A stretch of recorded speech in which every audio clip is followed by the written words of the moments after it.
Newman es algo que se ha debatido con vehemencia recientemente. Ecker y Mockley, que habían trabajado con von Neumann, dijeron que habían formulado programas internos como parte rutinaria de su trabajo al construir ENIAC. Sin embargo, Ecker y Mockley no fueron incluidos como autores en el artículo y se sintieron traicionados. Pero al darse cuenta de que el ordenador encontraría un lugar en el mundo de los negocios, Ecker y Mockley formaron su propia compañía. Empezaron a trabajar en una máquina que llamaron UNIVAC, Ordenador Universal Automático. A diferencia de sus predecesores, UNIVAC era una máquina amable, diseñada para solucionar problemas científicos o militares. Podía diseñarse para satisfacer varios propósitos. El UNIVAC también constituía el primer ordenador en poder fabricarse en masa y venderse comercialmente.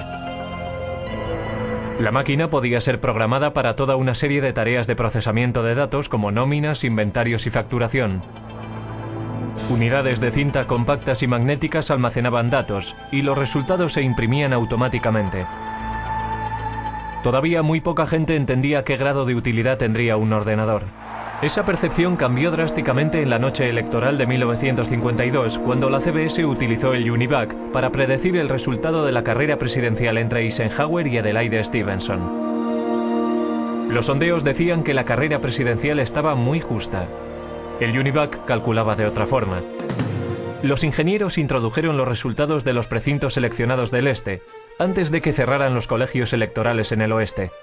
Los expertos pensaron que había sido una carrera muy apretada, pero el UNIVAC predijo una victoria electoral arrolladora para Eisenhower.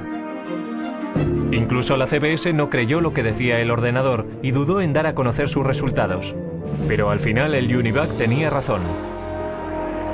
El poder y la utilidad del ordenador habían sido probados.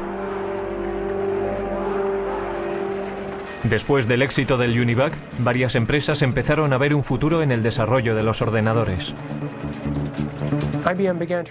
IBM empezó a darse cuenta de que los ordenadores serían cada vez más pequeños, más baratos y más fáciles de manejar, y que habría un lugar en los negocios para estas máquinas que, desde luego, a la larga, sustituirían a la tecnología de las tarjetas perforadoras.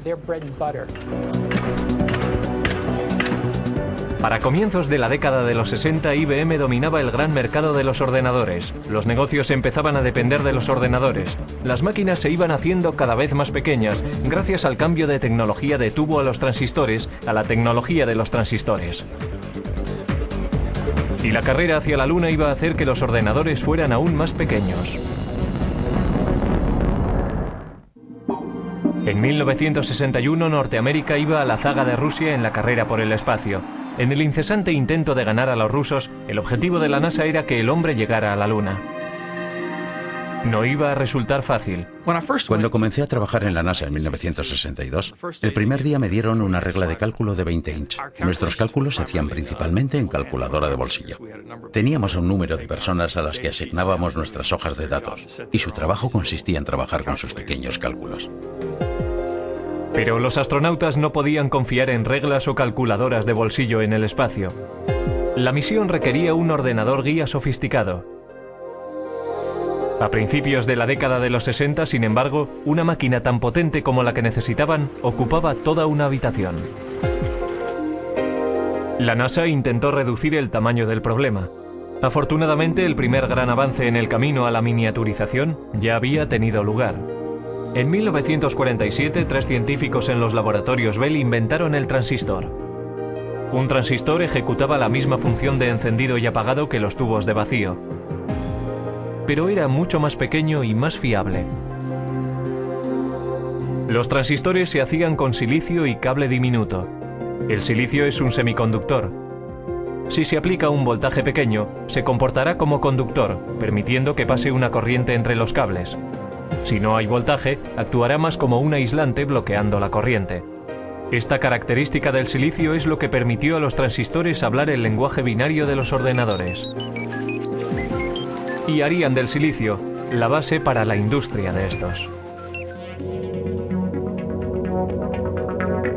El siguiente paso en la miniaturización tuvo lugar en 1959, cuando Robert Noyce y Jack Kilby, ingenieros para fabricantes rivales de transistores, llegaron a los mismos avances de forma independiente y que conducían a la misma idea revolucionaria.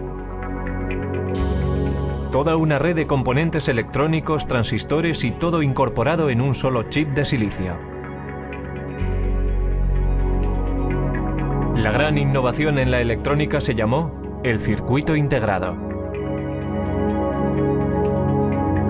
En 1969, 5.000 circuitos integrados componían el corazón de cada uno de dos ordenadores idénticos. Uno en la órbita lunar y el otro en la Tierra.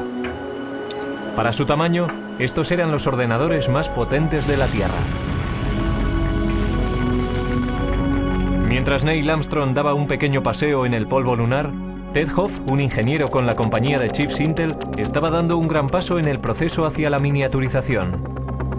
Estaba desarrollando una idea que pondría todo el ordenador en un chip de silicio, el microprocesador.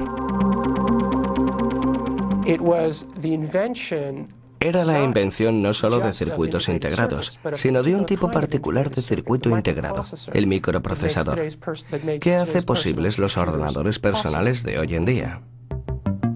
A Hoff le habían encargado diseñar 12 circuitos integrados por separado para fabricar una calculadora japonesa. Sugirió colocar toda la unidad de proceso en un chip y programarlo como un ordenador. Intel desarrolló la idea y para 1970 tenían un modelo de microprocesador. Los ordenadores estaban en el camino para hacerse más pequeños. Sin embargo, todavía estaban muy lejos de ser fáciles de manejar. Uno de los primeros intentos de simplificar las operaciones del ordenador fue encabezado por Doug Engelbart. El científico concibió una manera sencilla de manejo e incluso mostró un prototipo en 1968 en la Conferencia de Otoño de Ordenadores de San Francisco.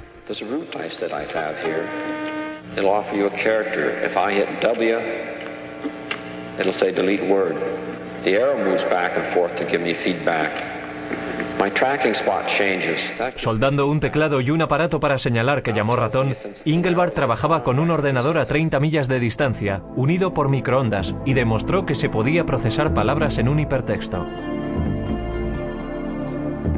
Muchos en aquella audiencia se fueron a casa realmente inspirados.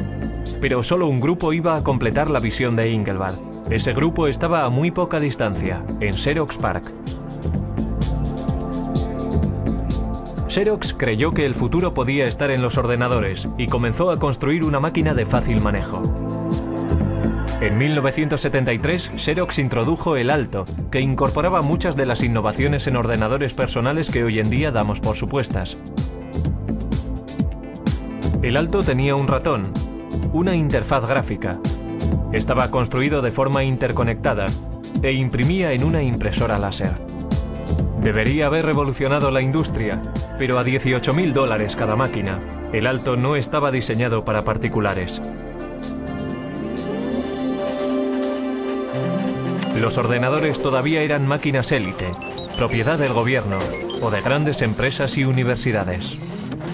En el pasado, los grandes ordenadores centrales procesaban nóminas, guardaban el rastro de archivos, seguían la pista y hacían cálculos científicos. Si una facultad tenía la suficiente suerte como para acceder a un ordenador, los estudiantes y los profesores compartían tiempo en ellos. Pero el mercado del chip estaba creciendo, la velocidad de procesamiento crecía y los precios bajaban. La revolución estaba al alcance de la mano, y la carga no sería liderada por una gran empresa, sino por un grupo de aficionados e ingenieros librepensadores. Dos de aquellos revolucionarios fueron Steve Jobs y Steven Wozniak. A mediados de los 70, empezaron a fabricar un ordenador pequeño en un garaje de Palo Alto. Lo llamaron el Apple I. Steve Jobs era un estudiante de universidad que había abandonado los estudios, pero era diferente. Era muy inteligente, muy avispado. También era extremadamente ambicioso. Pero quizás más importante que eso, conocía a otro Steve Wozniak, que era un brillante ingeniero de hardware. Al ir abaratándose los chips, algunos nada caros, empezaron a aparecer kits de ordenadores de automontaje.